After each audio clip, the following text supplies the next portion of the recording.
Hi there, hope you're well. Martin here, founder of Paradigm Shift, with another case study video, this time looking at how to get the AJ or applying judgment marks in requirement 1. So a very common question that we get by email is, I can't seem to pick up the AJ marks, do you have any advice?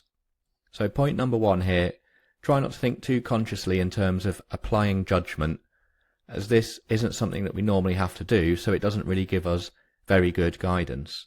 In other words, if you sit in the exam, you're writing away and you think, right, now I need to apply some judgment, it doesn't really tell you what to do next. It's just quite a vague term in a way.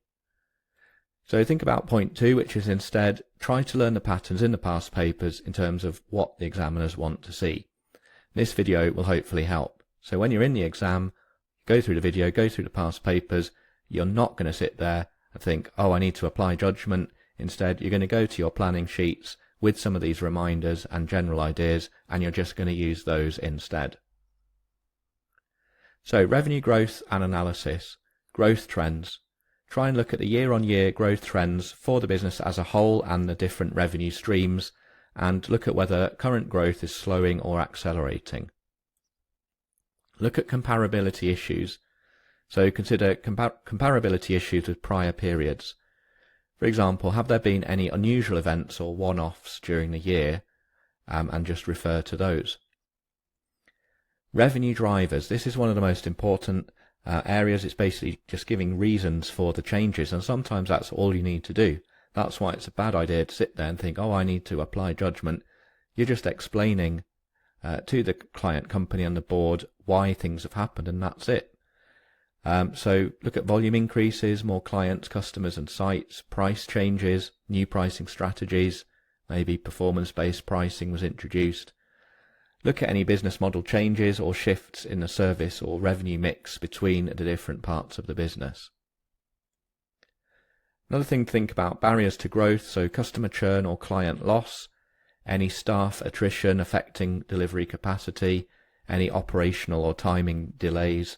And again, these are all reasons to explain why revenue has behaved in the way that it has. Key performance indicators or KPIs. So not every case study business will have these, but if the business does, you must refer to them, and it will often pick up the applying judgment or AJ marks. So strategic alignment. Think about the alignment of the KPIs with strategic goals. We might have a diversity of revenue sources, volume of placements or activities. Are we measuring things that are actually driving the business growth, or are we seeing surprising things where the KPIs perhaps are improving, it's not translating into revenue growth, and you just observe that and maybe have a recommendation later to revise the KPIs? You'll be applying judgment and getting the marks, hopefully. You can look at performance analysis of the KPIs, so track the trends, track the KPI trends over time to identify improvements or declines, identify anomalies, so any distortions or anomalies in the KPI interpretation, maybe due to acquisitions, unusual transactions, coming back to that theme of unusual or one-off events that have happened in the year. Link to outcomes as well, so try to link what's happened in the KPIs, has that translated into financial performance outcomes, whether it's revenue, margin, or whatever the KPIs are tracking. Cost of sales and gross profit.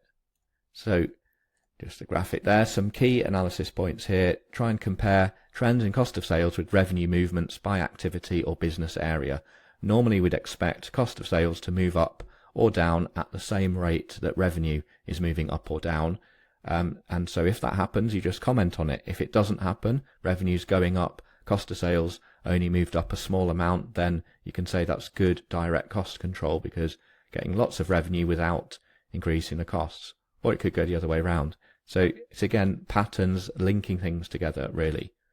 Another thing to do, analyze the gross profit margins, look at what is the high and low margin services or revenue streams or parts of the business.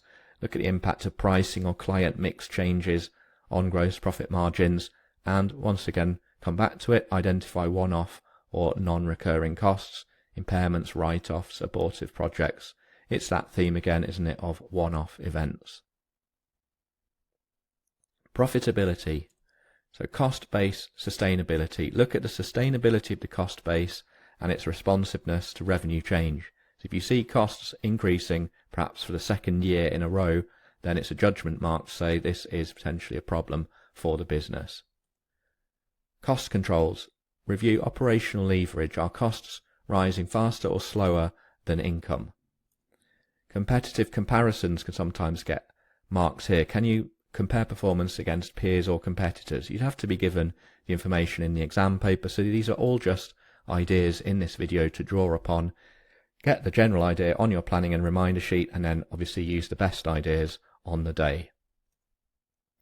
Think about accounting effects as well. Have there been any impairments or, once again, one-off events? Different accounting treatments, has that affected the reported profits? Client mix and churn. Client profitability. So consider the profitability and risk of new clients, particularly if they're low margin, or what we know about any existing clients referred to in the advance information. Churn analysis. If you have the information, evaluate churn rates and the root causes. So it might, why are we losing customers? Is there anything in the exam paper that gives some hints there? Poor service, staff turnover. Just these reasons are applying judgment. They're not looking for anything too complicated. Client diversity. Monitor changes in client types, dependency on certain categories. Is one client now becoming too big? And that's a bit of a worry for the business. Even though revenue and profits are going up, that's a judgment point. Pricing strategy. Review pricing pressure or evidence of discounting to retain clients and make some comments accordingly.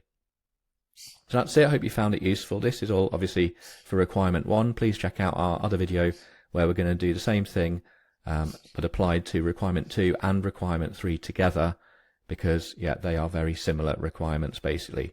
Requirement 1 is completely different to those two. So I hope that was useful. Please do check out our other videos. If you found this video helpful, just give us a like. It will help improve our reputation on YouTube. Okay, thanks again for watching, and hopefully we'll see you again soon.